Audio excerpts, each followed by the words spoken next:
Good morning, and thank you very much for joining us. I am Yori Folari. Ever so close, ever so, slowly. Is it fast or slow? It depends on where you're at. I suppose if you're really in the thick of it, we can talk about the date is fast approaching. We're talking about Saturday, the 11th of March, the governorship elections. And, well, our guest today is Senator Grace Folashade Bent. She's actually the first female senator elected from northern Nigeria. A fine morning to you, Senator. Good morning. Nice having me here today. Good morning. Yes, indeed. It's not too late for that. Well, first of all, this is the first time, at least your meeting with our program after the electoral victory of APC. So I guess congratulations are in order.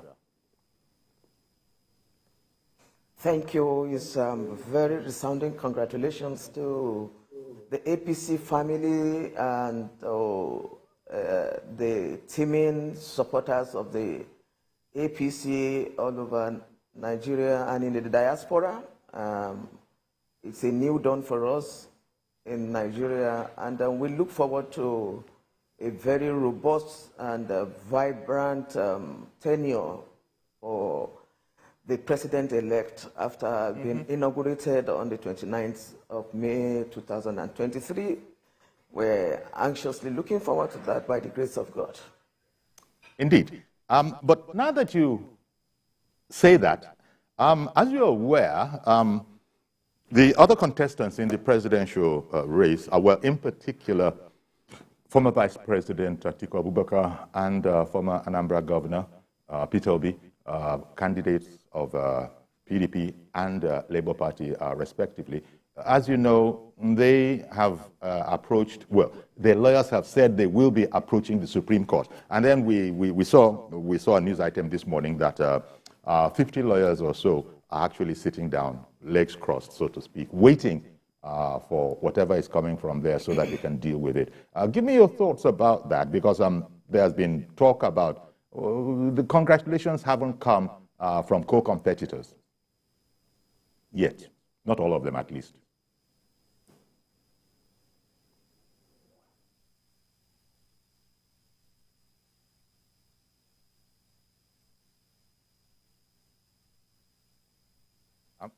I'm going to guess that it's a network issue, and therefore, Senator Grace Folashade Bent, the first female elected from northern Nigeria, who is our guest this morning, had just started off, and then the internet came in on it. As you know, this whole internet matter, it has the nickname of network here. Sometimes you want to pay your power bill, they will tell you, because the network. And there must be the same, there must be that same, there must be a variation of that in all the languages, because the network, meaning there's a network failing. Network, of course, being the internet. I guess that's what's happened. But as soon as we can get her back, we want to look at matters arising from the 2023 presidential election. And I was just saying to her, she's not here anymore. And maybe pending when she comes, we can talk with each other. So we can actually, Senator, you're back. Can you hear me? Yeah. Yes, okay. I can. Yeah. Oh, okay. I don't know if you heard the question just before the network dropped. Yes, but I did. Oh, okay. Please go ahead now with your comments. Yeah. Yes, thank you very much, Mr. Folari. The two other candidates of the People's Democratic Party and the Labour Party have the rights as the Constitution of Nigeria stipulates that it's within their fundamental human rights. Abubakar and Mr. Peter Obi to have just taken and accepted this outcome of the election in good faith. Economy, and we were still struggling with the issue of the fuel scarcity. Monies are not available. You cannot even, it takes the grace of God for you to travel to your constituency, to your state, to go and be part of the election. So all these issues were staring into our faces, and then we went to this election, and of course, it's natural as a very a grassroots politician, and I have had on one or two occasions to have approached the law courts and to seek for redress. And let's insist on going to the court. Why not? I mean, let them do it, and let us do this with all form of decorum. But when we begin to throw decorum into the wind and begin to incite the people, then there is a problem, and that can. And to me, from my experience, defeat is an opportunity for me to find out what went wrong with my elections, and what can I do to improve whatever it is, and work on the subsequent ones. Okay. I think that's one lesson I learned from my experience in participating in elective office. All right, Yes. then.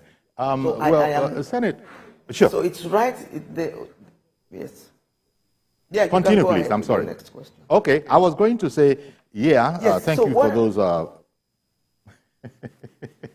Now, I'm going to wait. I want you to finish. Yes, you can go on. Go on. I'm fine. I'm fine. I would add other issues when you ask me the subsequent questions. You can go ahead. Oh, okay. Okay. Now, I've heard that as a sort of a general overview. As you know, we're going into another election. You know, this is the final phase for 2023. We've done the first phase, the presidential and the National Assembly. Now we're going into the governorship and houses of assembly. So I wanted to ask you, we've been hearing all sorts. First of all, people are taking, okay, let me put it this way. If one were to look at the patterns of the presidential elections, in those states, you know, where the governorships are now up in the contest, people have been saying that the results of the presidential give us some sort of an indication as to how the governorship elections might go. Others are saying that it's a totally different ball game, and you can't even look at the presidential really to come and begin to try and determine how the governorship will go. I wonder what your impression is. What side of that particular conversation are you on? Yes, thank you. Thank you very much once again. In politics, it's always not too comfortable for me to take a very definite stand on what subsequent elections will, outcome of the subsequent elections will be like. If you want to judge the forthcoming governorship election against what we had during the presidential election, I think it will be, you may fall into some kind of error, because it's too dicey now for you to, it does not really, most of the time, it doesn't follow, you know, whether the presidential was won by a particular political party, and you see such trends, you know, moving into these governorship elections. Sometimes it doesn't usually work that way. If you recall what happened during the last presidential election, the traditional voting pattern of the APC was a bit scuttled. You could see places like Yobe State, Katsina, Kaduna, and so on and so forth. Those were either to the stronghold of the APC. But you saw what happened there. So election this year is a bit, I wouldn't say very dicey. It will be very difficult for you to say this is what is expected. But having said that, I think because of the level of consciousness and awareness, political reorientation of our electorates now. Second-term governors, for example, might have to, brace up for some shockers, depending on how well they were able to perform in the last 4 years, which is rounding up. People now are beginning to understand, the electorates are beginning to understand their rights and expectations, as it were. So, like I've always said, when we put so much emphasis on the presidential election, at the detriment of our local government elections, our councillorship elections, and state elections, because real politics starts at the local level. So, when development is not, very, very solid at the local level, then we have problems. There seems to be too much attention on the presidency, and that is very worrisome. I would have expected that electorates should be more concerned with who becomes their local government chairman, who becomes their governors, because the president, ab initio, is always at the receiving end, and the people say, oh, is the president, the buck ends on the table? Yes, it sure does. But at the state level, how do you hold your governors accountable? Because they are the chief executive in their various states. So you must understand that perspective. So I expect electorates this time around to know what they are going into. They must understand that they need to look at the pedigree of the candidates of political parties. You need to look at the track record. How, if it's a new person that is coming in, what are the antecedents? What has the person offered you in time past? Because I really not very comfortable when people just wake up from their slumber and just get crashed into wanting to run for elective offices. I mean, it's very worrisome. You should be a grassroots politician. I mean, you don't just come from the top and say you want to run because you have the money. And when we begin to de-emphasize more on money politics, we are going to have a solid democracy, because the bane of our democracy has been the money, the hijackers of our democracy with money. Electorates must take the bulls by the horns and understand that this is about their future, the future of their generations yet unborn. Because whatever anybody would do in the next 4 years is very critical for your future. Yes, government is a continuum. So whoever comes in now and the kind of foundation that person lays for the incoming person is always very critical. So next week election, governorship election, and the State House of Assembly may not take the pattern of the last week election. Every state has its own peculiarity. So I want us to look at it from that point of view. Indeed. Every state, politics is local, and most of the politics the results we're expecting next week will be dependent on, the local performance of such candidates who are running for such offices. Okay. Matters arising from the presidential, and you've taken care of one side of it. Can one really extrapolate the results of the presidential onto the coming election on Saturday? And you've given some caveats there. And I particularly like the point you were making about these other elections, where elections generally are local at the end of the day. And take Lagos, for instance. As you know, the ruling party also has the governor in Lagos. And, this is something that naturally they will want to, hold on to. But there seems to be a paradigm difference. Let me not go ahead and say shift yet. You've just spoken about whoever is coming in there has to be showing what it is they are capable of, or what it is that they have done. Coming on board, as it were, without any proof of capability or past performance, might be a downer in terms of. So in Lagos here, when you look at the results of the presidential, which are known, the ruling party was pipped, ever so narrowly, but pipped nevertheless in Lagos. Do you think, because one of the main contenders now would seem to be, we have Labour Party, we have PDP. So among those two, about the point you made about what have you delivered in the past, how do we know you? How do you think that's going to play out in the minds of voters in forming their decisions? Well, thank you. Like I told you, and having studied developments, political developments in Lagos State, for example, I want to bet for the APC returning next week, Saturday, by the grace of God. Governor Sanwo-Olu has performed creditably well.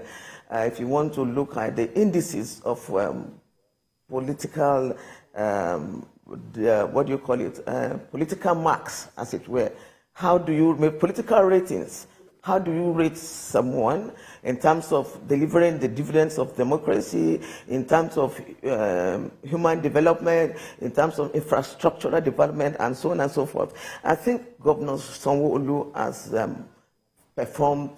I will, if you want to put him on a scale, I will give him 75–80%, and that is a good pass, for example. So electorates should be gunning for such a candidate. Electorates, if somebody can give you 75–80%, in his first tenure, because this is how, developmental politics works. If a candidate is able to give you 75–80% in his first shot, believe you me, his second shot will be what you call consolidation, and such consolidation will catapult him beyond the 100%. So it is better for you to stick to such candidate than for you to go into the unknown, because that is what is going to happen in Lagos State. So I am giving it. Okay. Can I thank Mukhtar in Kano? I apologize for keeping you waiting, Mukhtar. Please go ahead now. Hello. Good morning, Uncle Yori. How are you doing? Good morning, sir. Thank you very much. Thank you for waiting.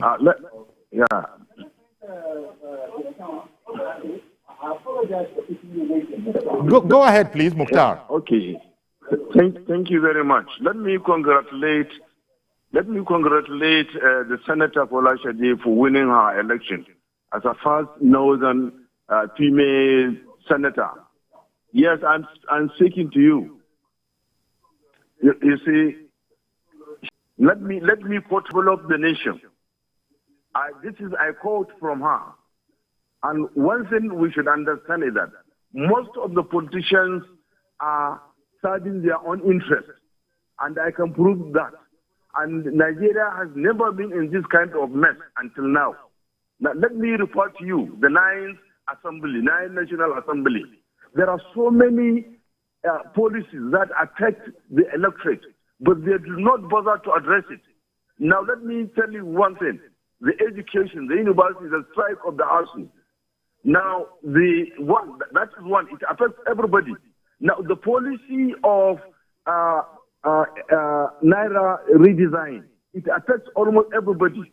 Now, the bandits are still there. It affects almost everybody. Now, the Ninth Assembly are only serving the interests of the president. Whatever comes to them, they will now try to serve the president, not the people. They know the implications and they know the problems, but they don't bother. Now, look at the debt. When he came, how much was the position of the debt? It was meager, but now Nigeria is the highest debt leader in Africa. It is unfortunate. And there are a lot of youths that do not have jobs. And what are we doing about it? But Folashade said the interest of the politicians is to unite the nation. Now look at what is happening. The Igbo president is there to be elected, the Hausa, the Yoruba. Now this is causing disunity to the nation. We should be united as people to develop our nation. But most of them are serving their own interests. So what are they going to tell people? What are they going to tell people? They're only serving their own interests. Thank you very much. Senator, he did, bouncing off, a quote or a paraphrase of what you said, this whole matter about interest. It brings to mind the tension. He even went as far as saying that, look, we have an Igbo president, we have an Hausa president, we have a Yoruba president to choose from. So he's just raising the sector of ethnicity. He didn't go to religion, but other commentators have said between ethnicity and religion, this has become an issue, unfortunately. But is it realistic to say that you cut that out altogether, the way people see whoever the candidates are? Thank you very much. In the history of our democratic experience and experiment, I am a bit jostled and very worried about the development, the current developments in real sense, our democratic survival. I'm very worried. The dimension that our politics is taking, it's not healthy. It's not a healthy dimension for us. We're beginning to dwell so much on ethnicity, on religion, and sometimes on very mundane issues, rather than looking at that bond that brings us together.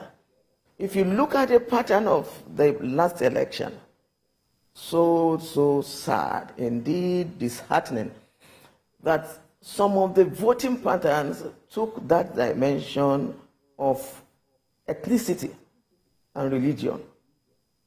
And that is, it's not good. It's a no-no for me. What okay. Are we One moment, for? Madam Senator. Let me bring in Reverend Dominic. I beg your pardon for interrupting you. Reverend Dominic, calling in from Alimosho. Good morning to you. Good morning, Chief Buhari. Thank you for calling. Good morning to the Senator Grace, very articulate woman. This is the kind of women we need in National Assembly. Congratulations, man. Chief Buhari, I want to correct an impression because yesterday, since we are talking about presidential elections, the matter arising, I want to answer Brother George, who said what I know and what I do not know yesterday. There's little I know. I want to answer George this, that the non-indigenous dimension in Lagos politics did not start on 25th. The present chairman of APC in Lagos, his deputy in Ojo local government then, present chairman of APC now, Ojolabi, is my senior brother, Honorable Kaitan Osekwe. And he could won that election because of indigenship dimension. Then in Lagos, it was NRC and SDP. And they chose another party, which I will remember now, which is a lesser party. Because of the non-indigenous dimension, Ojolabi, who is the present chairman of APC now, could defeat the NRC candidate and SDP candidate because of non-indigenous dimension. So it didn't start on 25th. This is what George doesn't know. I've been in Lagos politics for too long. Let me tell you what happened in 25th. If there's anything, Igbos went back to Anambra and the Imo to vote because of a big dimension. Igbos did not move from the southeast to come to Lagos. There's an awareness of Igbos to vote at this time, in quotes, if you can understand me, because of the Igbo man president, Obi. They wake up. So the dimension of Igbos in Lagos did not start yesterday. And nobody should trivialize it. One thing I rejoice today because my own candidate, Bola Ahmed Tinubu, was the president-elect. He is not a nepotism. He brought Igbos more in Lagos in governance than any other man. And I believe when he go to the center, he will do it better. So this nepotism should take away from here. Igbos have become Lagos. Lagos have become Igbos. Okay. As soon as they just were. So I've been part of it. So, Brother George, don't bring nepotism into Lagos politics. I know better than you do. Thank you. All right, then. Well, thank you for calling in, Reverend Dominic. All other things being equal, Mr. George will also be listening. I wouldn't be surprised if he was to get in later on to, further clarify his remarks. But in the meantime, we'll be right back to continue our conversation and indeed keep on taking calls from our viewers. Stay with us, please.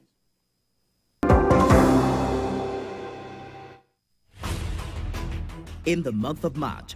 On the 3rd is World Wildlife Day. On March the 8th is a day set aside as International Women's Day. March 13th is Commonwealth Day. And March 21st is the day dedicated to the elimination of racial discrimination, and also World Down Syndrome Day. World Water Day is on the 22nd. And March 24th is World Tuberculosis Day. While March 25th is International Day on TVC.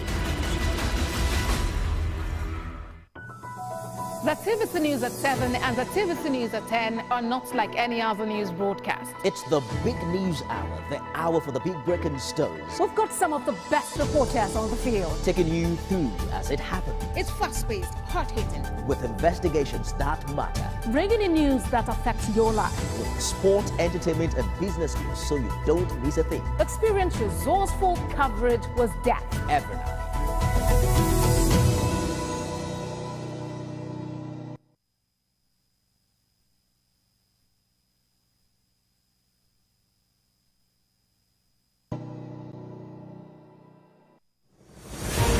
It's not your regular show. It's an online interactive session where we share my views on the everyday issues that cut across politics, security, health, current affairs, governance, and so much more. I am passionate about our country. I choose to support any conversation geared towards building a better Nigeria. Babajide Kolaji Otitoju. Join me every Saturday on TVC News YouTube channel as I discuss Nigeria and the world at large on the show, Issues with Jide. Business lives on the fast track of numbers. Business is a strange world where low numbers mean something different. And its currency are speed and time. Finding the open doors of Main Street is not just good. Okay, welcome back. Our guest is Senator Grace Folashade Bent, first elected female senator from northern Nigeria. And we're talking about things Nigerian, following the presidential election. And one of those things, of course, will be, the governorship election, which we've already spoken about. We continue to speak about it. Of course, it has gone, because it's a big topic in Lagos, I think it is the only place where that discussion is as vigorous as it is. This whole matter about ethnicity. Just before we went on break, Reverend Dominic had called in commenting on a comment of another viewer from yesterday. He might be getting back in. But the point that Reverend Dominic was making is that, he thinks this whole question about ethnicity and ethnocentric voting, perhaps a little bit too much is being made of it. As he put it, this whole matter of people moving into Lagos one way or the other didn't happen yesterday. So, it is what it is. Do you have anything to add to that particular? Well, it's an ongoing conversation. Do you have any thoughts on it one way or the other? Because it is felt that you said you were not too happy about some patterns that emerged, but that is the reverend gentleman saying that he didn't see it like that. Well, I seek and multi-religious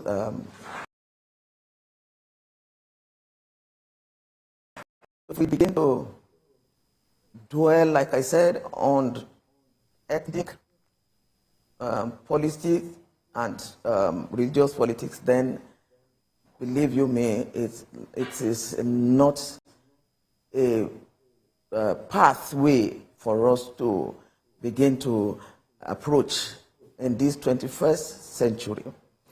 I want to correct something, Mr. Folari. I am the first female senator from the Northeast geopolitical zone, from northern Nigeria, based on marital affiliation. Based on marital affiliation. And that brings me to the issue of ethnicity. That is your northern extraction, is what you is based on marital. Is that what you're explaining to us? Yes. Okay. Yes, based on marital affiliation. The first female senator. Okay. I am married to an Adamawa indigene. I've lived with my husband for more than 42 years.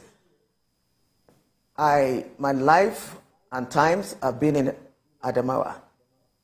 I married and I was integrated into that community of the Bachama extraction. And I became a senator in the southern zone of Adamawa State, which comprises 9 local governments, about the largest in Adamawa State. In Adamawa State, which is I refer to as mini Nigeria, you have over 84 ethnic groups in Adamawa. You have more than 3 different ethnic groups who speak different languages and sometimes not the same religion. What do you want to say about that? So when people want do you speak the language? I beg your pardon. Do you yourself speak the language? Of course, You've been with your husband for 42 years. Absolutely. I speak, yes. I speak fluent Hausa. I write fluent Hausa. I speak my husband's ethnic language itself, which is the Bachama language. I understand it. So why would people want to divide this nation? You know, experiences will differ. Senator, experiences will differ. So, yes. Depending on where you are in the country. The point was made about the wife of the state governor. He's not an indigene, the same as her husband, but from Imo State. Yes. And, you know, the story goes that it wasn't an easy task when she tried, I'm sure you know the story, when she tried to run for a senatorial seat in her native Imo. So there will be differences. Well, this is what we're talking about, Mr. Folani. Mr. Folani, the point is this in Nigeria, and the Supreme Court will interpret that to you. A woman becomes a part and parcel of the locality where she marries from. If my people in Adamawa State have been able to make a statement to say, look, where a woman marries from is our own state. As a citizen of Nigeria, I have a tripartite citizenship, let me tell you. I was born and raised in Kaduna. I schooled in Kaduna. I met my husband in Kaduna. By what you define as indigenship in the 1999 Constitution as amended. What is the definition of indigenship? It is talking about your natural place of birth. So, by implication, I am entitled to the rights and the privileges of a Kaduna State indigene. Simple as that. I am entitled to the rights and privileges of an Adamawa State indigene by marriage, having lived a better part of my life, 42 years with my husband. My parents are from Osun State. That my parents are from Osun State does not, parents' natural place of birth is Osun State. So you can see the scenario I'm trying to explain to you.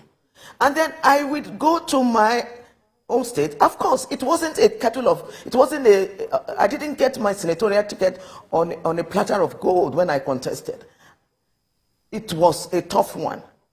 But by the grace of God, because a woman stays in her husband's home, you can't begin to tell me, after 42 years of living together, after 42 years of giving birth to children and grandchildren for them in Adamawa State, you want to chase me out and say I don't belong there. I say, no, no. But I want to tell the Nigerian women today, wherever you marry from, please walk your way into the hearts of the people. Let your people, your husband's people, be your people. Be part of their happiness. Be part of their sadness. Be at the grassroots there. I love grassroots politics. If you go to my state in Adamawa, go to my local government, they will tell you. I didn't wake up overnight to say I want to run there. My people themselves that I'm married to looked at me. This is our wife. This is the mother of our children. This is our daughter. Okay.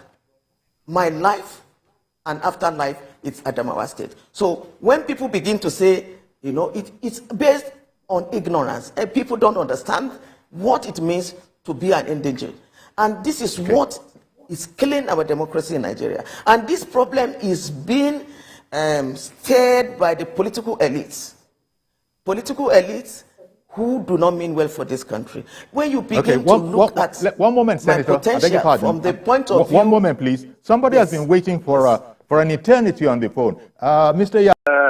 And then good morning to the Senator, Senator Grace.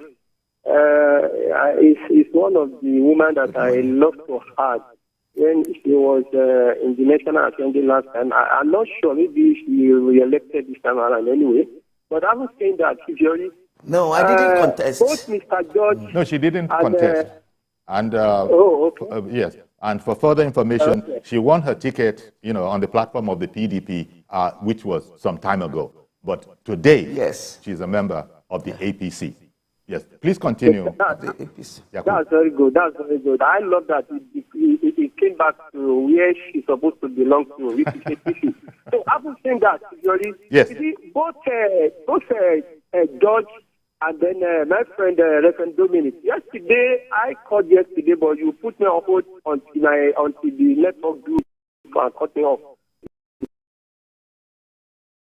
Now, you see, both of them are my friend, and then they are friend of the house as well. You see, to be sincere with you again. Are they right, period, or they are right because they're your friends? They are right because one thing is that you imagine anytime Reverend Dominic or Mr. George call to the studio, they always say this. They always talk sincerity when we are talking about politics in this country, especially here in Lagos. In fact, they always contribute positively to the program as well. So I will say that, you see, we cannot take anything out. It is only God Almighty Allah make it possible for President-elect in person of actual Bola Ahmed Tinubu to become President-elect this time around. You know why? Because the policy it really affects we love of the APC. We have the sympathy of that party. Even though, you know, I always say this, we don't need anything from them rather than good governance. You see, the policy really hit us very, very hard. So they say that even in our own locality here, so even campaign for the party, we find it difficult, although we did what we needed to do. That is why in various polling units we make sure we deliver it. Even though we are not part and parcel of attending a political meeting and all that. But I can tell you for free, there in Dopemu, for the fact that I don't attend the political meeting, they know me as part of them because I play my whole role, because I want the good governance. You see, you cannot also rule out ethnicity. Because in my area, there are some guys that have ever fight my high ground for the past 10, 15 years ago. Do you know those guys? Igbo guys, they were friends. They came back, they lodged in a hotel.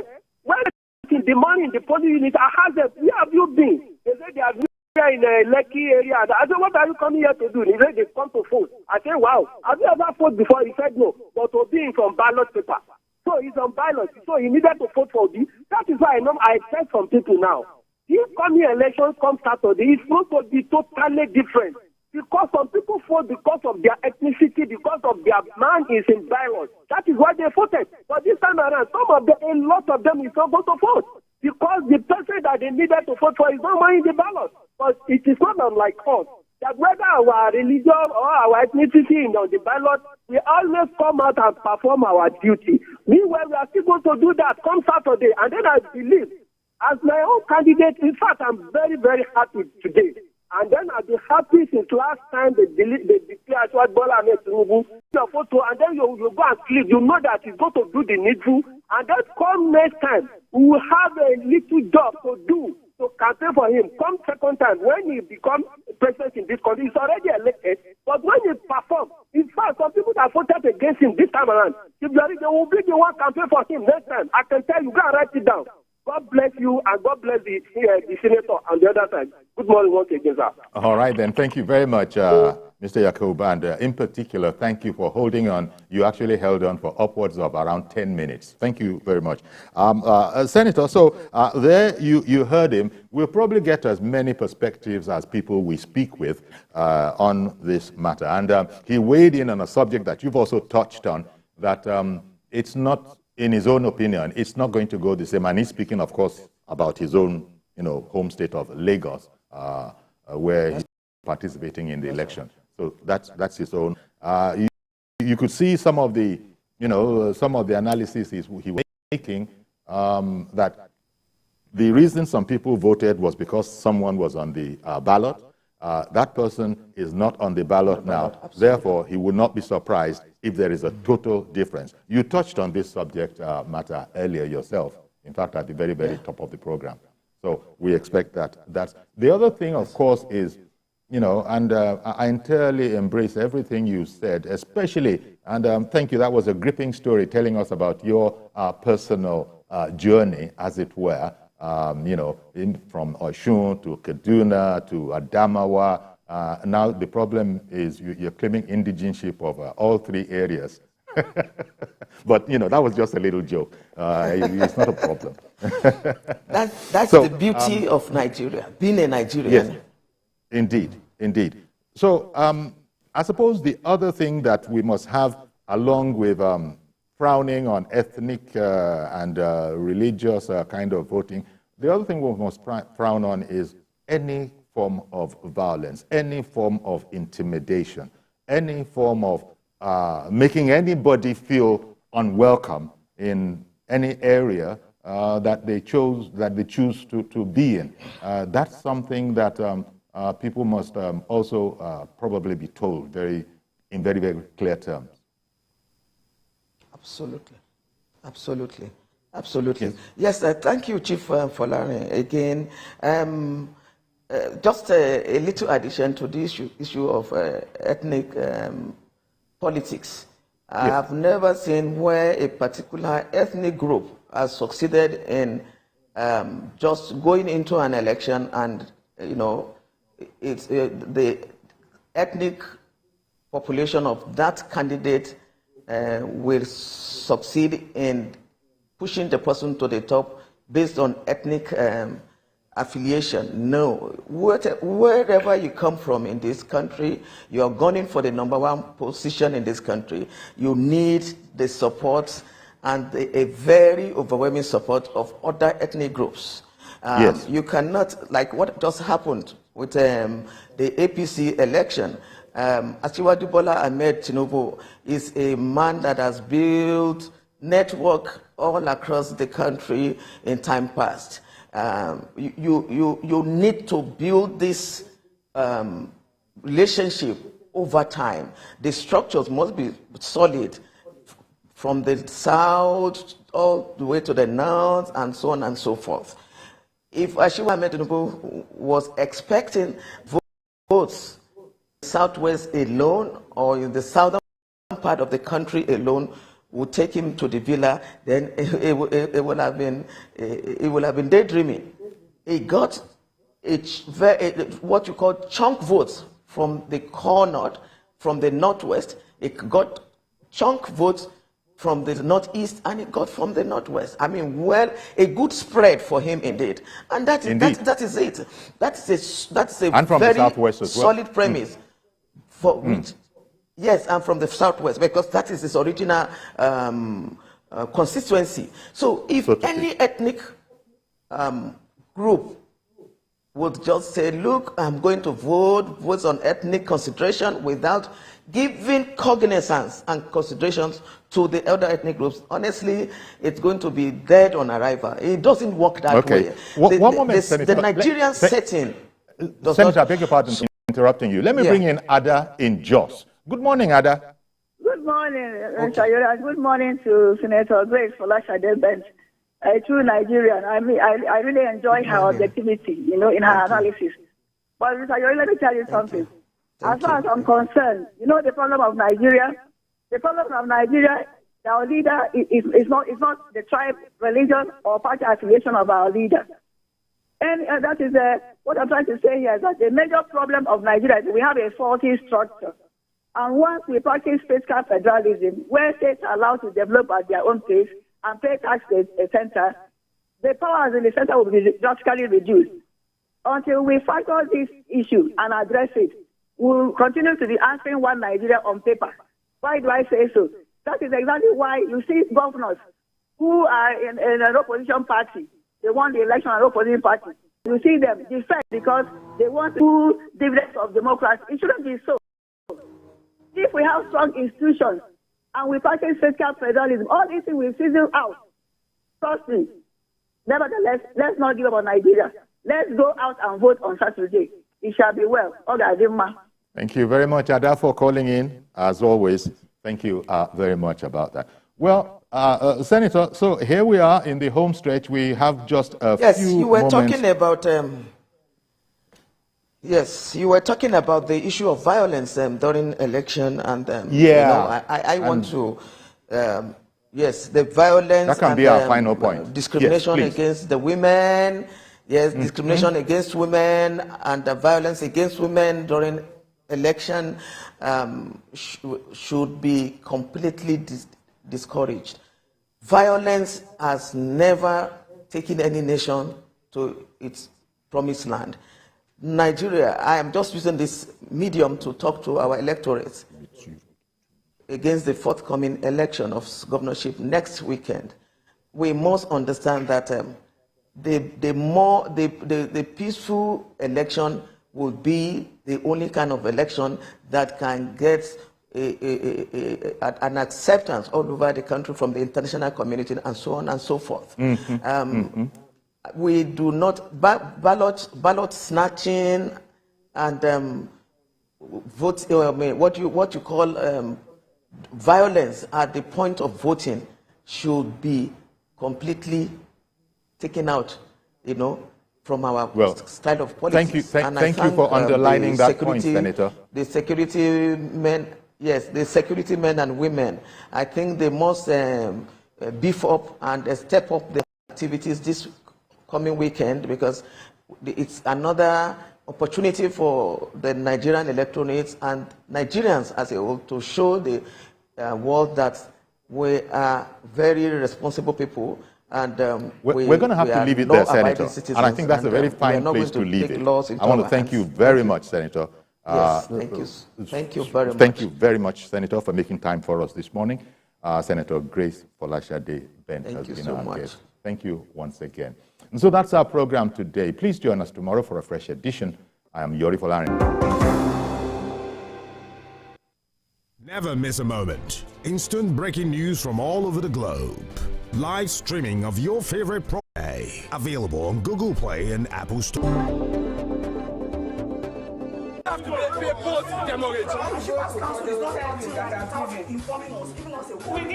When shippers groan under the weight of ceaseless charges that tend to throw them off balance in the sector, Nigerian Shippers Council promptly comes to their rescue.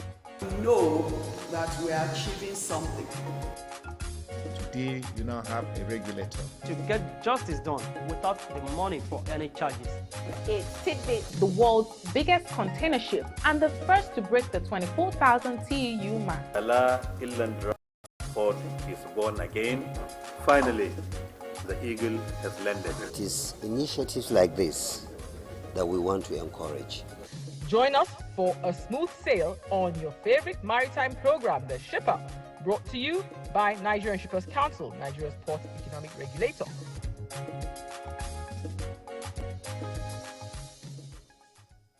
Your favorite agricultural variety show, Farm and Fortune, is finally back. Season 3 of OCP Farm and Fortune is bigger, bolder, more enlightening, and funnier than ever before. It's not one big happy family. The more we are together. That's all. With all the knowledge that you've been missing. When you practice diversified agriculture from the beginning, even if you lose one crop, you still have many other crops on the ground. More experts and more prizes to be won.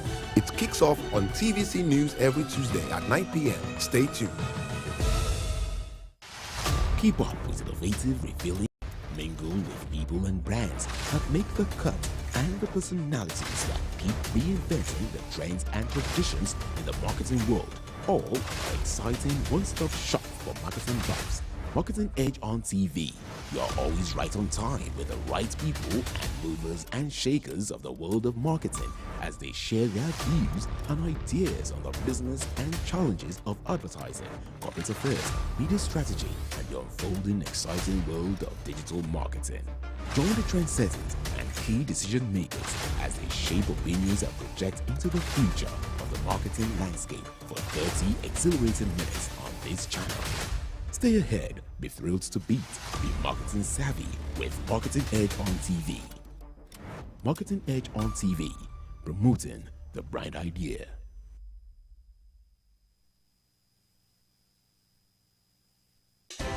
At TVC News, wherever the big news story is happening, geared up to break it. TVC News, first with breaking news.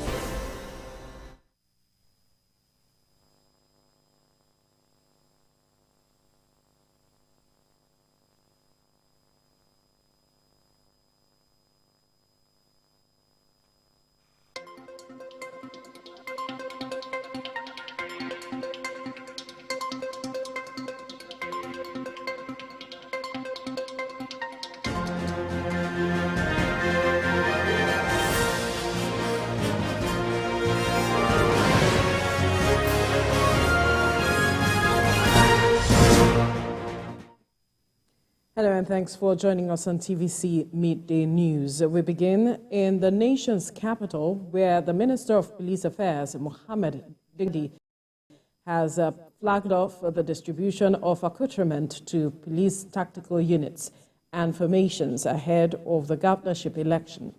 The items, which include anti-riot equipment and rubber bullets, are meant to improve and enable the police to carry out operations in line with global best practices.